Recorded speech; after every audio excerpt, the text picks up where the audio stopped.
What do you prefer? To send them beats through email, or do you like to have the people in the room with you? I like to be there. You like to be there? Yeah, I hate emailing. I hate emailing beats. Do you feel it just brings out more chemistry? It brings out everything. Yeah, it makes the project 10 times. But every project that I've done that I felt like was the best ones, we definitely were there together at some point. You know what I'm saying? You've been DJing for over 20 years. You've been producing for about 10 years. Have you ever gotten into rapping? Nah. I'll do some hooks every now and then. You know, I'll do a little writing, but like full on rapping, nah, that's not me. Do you feel that? What do you feel is basically your best aspect? Producer, or do you feel like DJing is better, or do you feel like they're both just you're at the top of your game? I mean, I feel like I'm really good at DJing, and I feel like I'm really good at producing too. And I say that because I don't say that like the producing part like it's an ego thing. I say it because I always want to hear what I'm gonna make next. Like I basically make beats for myself because I want to hear some new shit. You know what I'm saying? As long as I keep exciting myself, then I'm probably gonna excite somebody else too. You know. But DJing, oh yeah, I'm definitely I probably got some ego with DJing. Yeah. Cause I've been doing it so long though, since I was 9, and my 2 brothers is DJs, and my daddy was a DJ, you know, and I was in competition as a DJ, and won national competitions as a DJ. So I feel like I'm good at both of them. You know? What's the difference between? Well, not the difference, but what do you like about DJing? What do you like about producing? What I like about DJing is, I mean, it's so different. There's many different like parts of DJing nowadays, you know.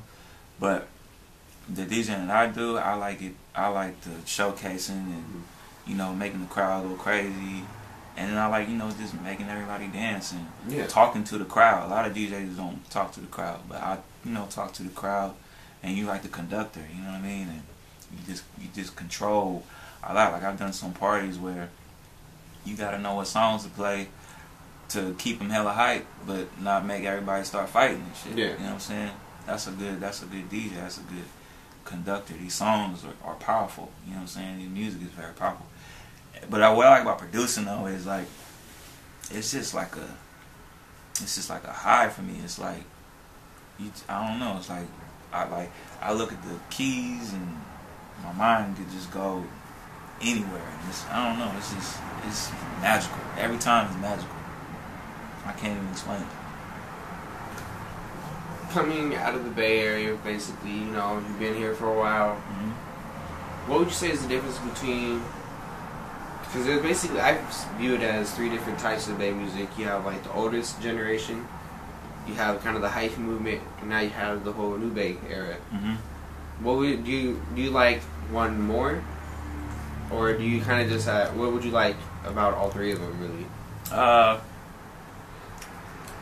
I mean, that's kind of I guess I would say I like it all. You know what I mean? I mean, it's kind of like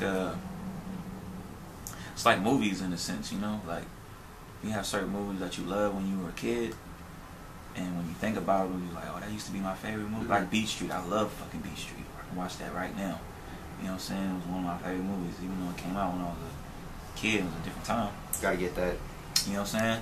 But now there's whatever movies is out, and it's the same with the music scenes, like the stuff that came out in the early '90s, like the Mac Mall eras, and the old Click, Be Legit, and all that kind of shit, Rapping Forte, Quinn, and all that.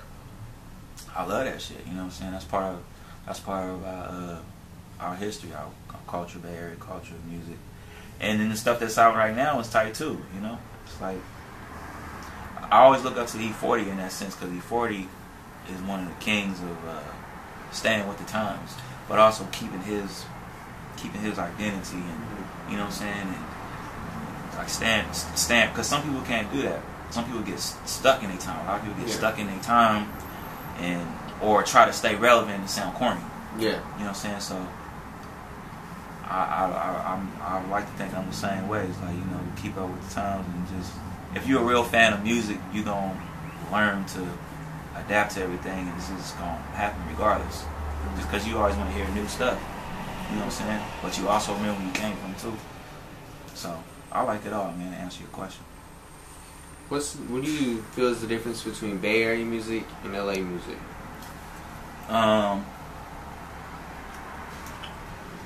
You mean like the whole ratchet versus hyphy sound kind of thing? Well, kind of just like in general. Just in general. I mean, It's definitely no secret that the whole ratchet sound right now is, you know, it took a lot. I mean, it's heavily influenced from, you know, like what Trax A Million was doing. I feel like, you know, like I always say, like the Trax A Million sound that he came up with sounds like a lot like that LA stuff. But you know, the LA took it like to another level and added their own touch. I mean, we both borrow from each other. You know what I'm saying? It's all California, it's all West Coast. You know, the early LA sound was like more funk. Yeah. Like more funk beats, like sampling like Parliament and a lot of that. And we borrowed from that too. You know what I'm saying? With the big claps and beats and deep bass lines. So, you know, we just both got our own flavor and kind of borrow from each other, and it all evolves. You know what I'm saying? So that's what I think. West Coast, East Coast, what do you feel is the difference between the music, and what do you like about each style from the West and the East? The East Coast, the original East Coast style, like the boom bap, that's long. Well, I don't know, I can't say it's long gone, but you know, if you listen to the East Coast, in my opinion, it sounds a lot like the beats anyway sound a lot like the down south shit. You know what I'm saying? But they still got that same like metaphor type flow. You know what I'm saying? And you know, that shit's tight too. I mean, all of that shit's tight. The down south has been killing it for the last decade. You know what I'm saying? Like that, but like when you think about like the Ghetto Boys back in the day to like right now, it's like it's crazy like how they went from that to where they are now. Like people like T.O.P. Like I like the lyricists, you know what I'm saying? I like the people who just like, you know, do the fun songs, the ABC rap too.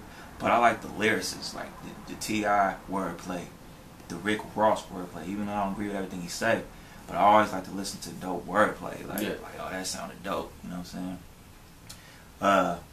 And then it's just so and right now it ain't just East Coast, West Coast no more. Now you got you got the Midwest, and you got people coming out of Seattle like Macklemore. You know what I'm saying? Yeah. And it's just rap has expanded. Like anybody can come out now.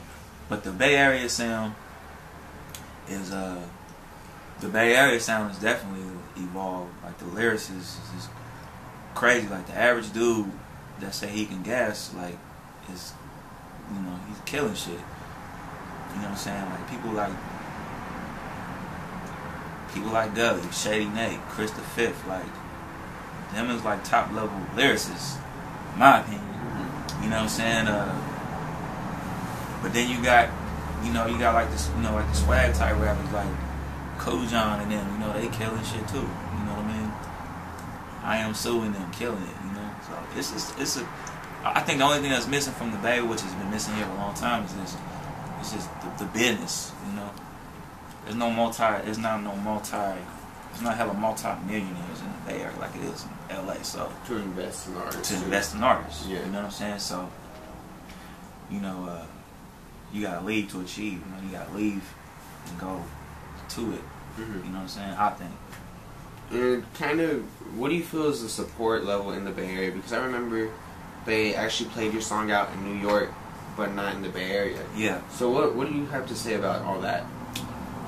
In the Bay, I would say the Bay has the most loyal fans. As far as fans, like look at people like Andre Nickatina. You know what I'm saying? Like he has a cold following. But as far as radio, this is politics. It's hella politics. And since there's not hella millions, you know, politics and money, you know, you gotta have the money to overcome a lot of those politics.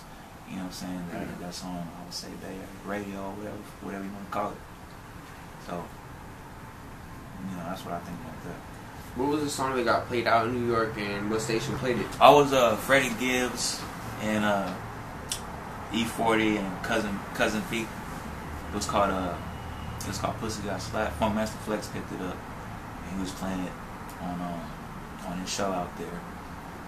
And yeah, it was crazy, you know. Since you have basically all this wisdom really about music industry, what do you have to, like, any advice for rappers, people that want to produce, people that want to DJ? I would say, man, I would say definitely get your ASCAP together. That's like your copyrights. It's a lot of money in that. Lots of money in that people miss out on. And I would say definitely don't give up the rights to your music. No, don't give up the rights to your music. Your music is like I got 60 projects under my name. That means like when I die, I could give that to my kids, and my kids can give that to, so on and so on and so on. You know, so you want to keep that. And also, who cares when anybody says that they don't like your music? Just do it for yourself. If you do it for yourself and you like what you're doing, then just keep doing that. And that would be some of my best advice for anybody. Before we end, do you have any shout outs really? Man, just shout out to everybody who supported me. Shout out to T.O.P magazine for coming through. And just stay tuned, man. It's the world's freshest. DJ Fresh 3 times. Peace and love. And that's it. Benjamin Perez, another exclusive interview on the rise with the world's freshest DJ Fresh X3. Just keep coming, keep viewing, keep subscribing, keep everything. Good one.